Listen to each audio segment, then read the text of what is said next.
ବିଦ୍ୟାଳୟରେ ଶିକ୍ଷକ ଗଣିତ, ସାହିତ୍ୟ, ଇଂରାଜୀ, ବିଜ୍ଞାନ ଇତ୍ୟାଦି ବିଷୟରେ ପଢ଼ାଇଥାନ୍ତି, କିନ୍ତୁ ଖୁବ୍ କମ୍ ଲୋକ ଜାଣିଛନ୍ତି ଏହିସବୁ ବିଷୟର ଜନକ କିଏ। ତେଣୁ ଆଜିର ଏହି ସ୍ପେଶିଆଲ ଭିଡ଼ିଓରେ ମୁଁ ଆପଣମାନଙ୍କୁ ଏହାର ଉତ୍ତର କହିବି।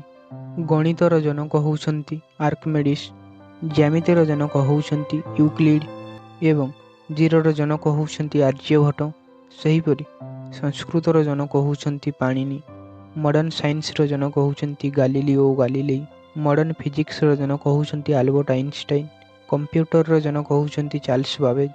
ଏହା ବ୍ୟତୀତ ହିନ୍ଦୀ ସାହିତ୍ୟର ଜନକ ହେଉଛନ୍ତି ଭାରତେନ୍ଦୁ ହରିଶ୍ଚନ୍ଦ୍ର, ଇଂଲିଶ ଗ୍ରାମାରର ଜନକ ହେଉଛନ୍ତି ଲିଣ୍ଡଲ ମେରୁ, ଇତିହାସର ଜନକ ହେଉଛନ୍ତି ହେରୋଡୋଟସ୍, ଭୂଗୋଳର ଜନକ ହେଉଛନ୍ତି ଅରସ୍ତୁ।